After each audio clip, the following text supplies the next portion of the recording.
بسم اللہ الرحمن الرحیم۔ سلطان محمود غزنوی اور غریب کسان کا واقعہ۔ دوستو، یہ ایک بہت ہی سبق آموز اور انفارمیٹیو اور انٹرسٹنگ واقعہ ہے۔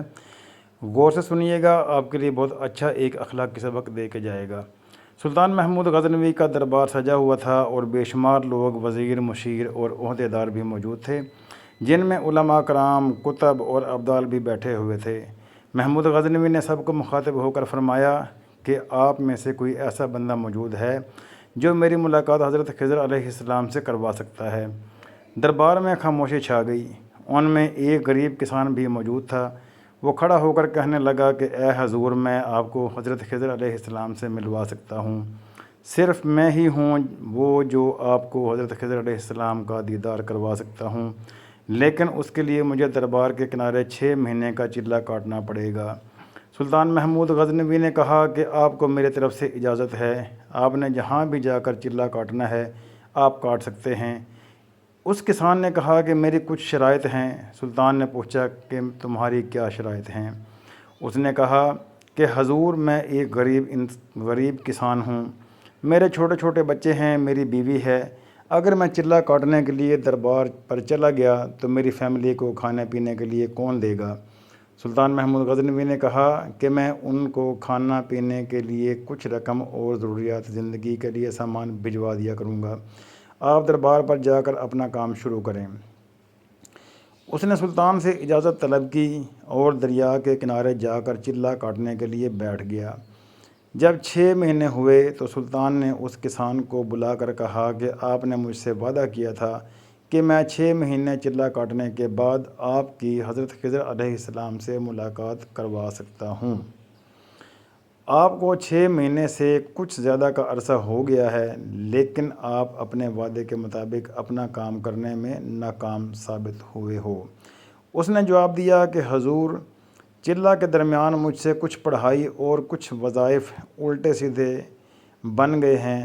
میں آپ سے وعدہ کرتا ہوں کہ مجھے 6 مہینے کا اور وقت دیا جائے تو میں اپنے وعدے پر پورا اتر جاؤں گا۔ سلطان محمود غزنوی نے اس کو 6 مہینے کا وقت اور دے دیا۔ وہ دوبارہ اسی دریا کے کنارے چلہ کاٹنے کے لیے بیٹھ گیا۔ وہ غریب کسان پھر اپنے کام پر جا کر مصروف ہو گیا۔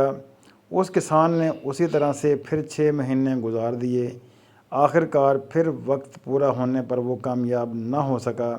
اس نے کسان کو دربار میں بلا کر کہا کہ اب بتاؤ کہ تمہاری کیا سزا ہونی چاہیے؟ تم نے اپنا اور ہمارا کتنا وقت برباد کیا ہے؟ اس غریب کسان نے کہا کہ حضور، میں ایک غریب آدمی ہوں، میں کوئی عالم فاضل نہیں ہوں، میرے گھر والے بھوکے مر رہے تھے۔ جب آپ نے پورے مجمع میں یہ بات کہی تو میں نے سوچا کہ میں ہاں کر دیتا ہوں کہ میں آپ کی حضرت خضر علیہ السلام سے ملاقات کروا دیتا ہوں۔ میں نے آپ سے یہ شرائط اس لیے رکھی تھی کہ میرے گھر والوں کو کھانے پینے کے لیے کچھ نہ کچھ مل سکے۔ میں نے یہ سب جھوٹ اپنے گھر والوں کے لیے بولا تاکہ آپ ان کی کفالت کا ذمہ لے لیں۔ حضرت سلطان محمود غزنوی کو غریب کسان کی باتیں اچھی نہ لگیں۔ اس نے اپنے ایک وزیر کو پاس بلا کر کہا کہ اس بندے کی کیا سزا ہونی چاہیے؟ وزیر نے کہا کہ جناب، یہ ایک جھوٹا انسان ہے، اس نے جھوٹ بول کر اپنا اور ہمارا 1 سال کا وقت ضائع کر دیا ہے، اس لیے اس کی سزا یہ ہونی چاہیے کہ اس کا سر بدن سے فوری جدا کر دیا جائے۔ سلطان کے دربار میں بے شمار لوگ اکٹھے ہوئے تھے۔ ان میں ایک نورانی چہرے والا شخص بھی موجود تھا۔ اس نورانی چہرے والے شخص نے فوراً اس وزیر کی بات سن کر کہا کہ یہ بندہ صحیح کہہ رہا ہے۔ اس کے بعد سلطان محمود غزنوی نے ایک اور وزیر سے مشورہ لیا کہ اس کسان کی کیا سزا ہونی چاہیے۔ اس وزیر نے کہا کہ جناب، اس جھوٹے اور مکار بندے کا گوشت کر کے کتوں کے آگے ڈال دیا جائے تاکہ اس کی سزا دیکھ کر کوئی بھی بندہ سلطان سے ایسا جھوٹ بولنے اور فراڈ کھیلنے کی کوشش بھی نہ کرے۔ اس وزیر کی باتیں سن کر اس نورانی چہرے والے بزرگ نے کہا کہ جناب، یہ درست ہی فرما رہا ہے۔ اس کے بعد بادشاہ سلطان محمود غزنوی نے اپنے سب سے قریبی وزیر ایاز کو کہا کہ ایاز، آپ بتاؤ کہ اس دھوکے باز کسان کو کیا سزا دی جائے؟ ایاز نے کہا کہ بادشاہ سلامت، یہ غریب کسان تھا، اس بہانے سے اس کے گھر کا چولہا جلتا رہا، اس کے گھر میں بھی خرچہ جاتا تھا، اس خرچے کے جانے سے حضور کے خزانے میں کوئی فرق نہیں پڑا، محل کے خزانے میں کوئی کمی نہیں آئی۔ حضور، میری تو یہی رائے ہے کہ آپ اس مزدور کو معاف ہی کر دیں۔ اگر اس غریب کسان کو موت کی سزا دی گئی تو اس کے مرنے کے بعد اس کی فیملی کا کیا ہوگا؟ اس کے مرنے کے بعد وہ بھی بھوک اور پیاس سے مر جائیں گے۔ ایاز کی بات سن کر پورے مجمع میں خاموشی چھا گئی۔ اس پر بھی اس نورانی چہرے والے بزرگ نے کہا کہ ایاز سچ بات کہہ رہا ہے۔ اس پر بادشاہ سلامت سلطان محمود غزنوی نے اس نورانی چہرے والے کی طرف دیکھا اور کہا کہ اے بزرگ، آپ کون ہو؟ آپ نے پہلے اور دوسرے وزیر کے مشورے پر بھی وہی بات کہی تھی جو ایاز کے مشورے پر کہہ رہے ہیں، اس میں کیا راز ہے؟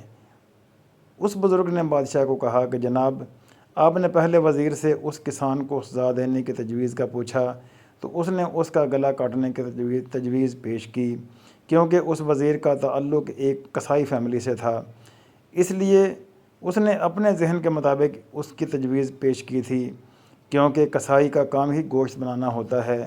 آپ نے ایک قصائی وزیر رکھا ہوا ہے۔ دوسرے وزیر نے کہا کہ اس کسان کو کتوں کے آگے ڈالا جائے۔ اس وزیر کا باپ بادشاہوں کے کتوں کو نہلایا کرتا تھا، اس لیے اس نے اپنے ذہن کے مطابق اس کو سزا سنانے کی تجویز پیش کر دی تھی۔ اس بزرگ نے کہا کہ بادشاہ سلامت، اس میں آپ ہی کی غلطی ہے کہ آپ نے خاندان کو دیکھے بغیر اپنے وزیروں اور مشیروں کو چنا ہے۔ اس طرح کے وزیر اور مشیر غریب عوام کا کیا بھلا کر سکتے ہیں؟ جب آپ نے اپنے سب سے قریبی ملازم ایاز سے پوچھا کہ اس غریب کی کسان کی کیا سزا ہو سکتی ہے، ایاز نے کہا کہ اس غریب کسان کو معاف کر دیا جائے، کیونکہ سید زادے کی شان ہی اونچی ہوتی ہے، ان میں معاف کرنے کی بہت ہی ہمت ہوتی ہے۔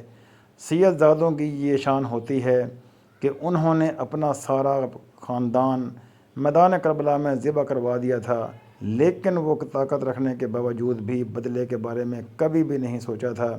سلطان محمود غزنوی اپنے تخت سے کھڑا ہو گیا۔ سلطان نے اپنے غلام ایاز کو بڑے ادب و احترام کے ساتھ پوچھا کہ ایاز، تم نے مجھے آج تک نہیں بتایا کہ آپ سید زادے ہو۔ ایاز نے سلطان محمود غزنوی کو کہا کہ حضور، آج تک میں نے کسی کو بتایا ہے کہ میں کسی کو نہیں بتایا ہے کہ میں سید زادہ ہوں، اور نہ ہی کسی کو پتہ تھا کہ میں سید خاندان سے تعلق رکھتا ہوں۔ آج اس نورانی چہرے والے بزرگ نے میرا راز فاش کر دیا ہے، میں بھی ایک راز کا پردہ اٹھانے والا ہوں۔ سلطان نے بڑے ادب و احترام سے کہا کہ آپ کون سا راز بتانے والے ہو؟ ایاز نے کہا کہ حضور، یہ جو نورانی چہرے والے بزرگ ہمارے سب کے سامنے کھڑے ہوئے ہیں، یہ کوئی عام شخص نہیں ہیں، بلکہ یہ وہی ہیں جن کی آپ تلاش کر رہے ہیں۔ جی ہاں، یعنی یہ حضرت خضر علیہ السلام ہی ہیں۔ ناظرین اکرامی، ویڈیو اچھی لگے تو لائک کریں، شیئر کریں اور ہمارے چینل کو سبسکرائب کریں۔ ملتے ہیں آپ سے اگلی ویڈیو میں، تب تک کے لیے اپنا خیال رکھیے گا۔ شکریہ، اللہ حافظ، السلام علیکم ورحمۃ اللہ وبرکاتہ۔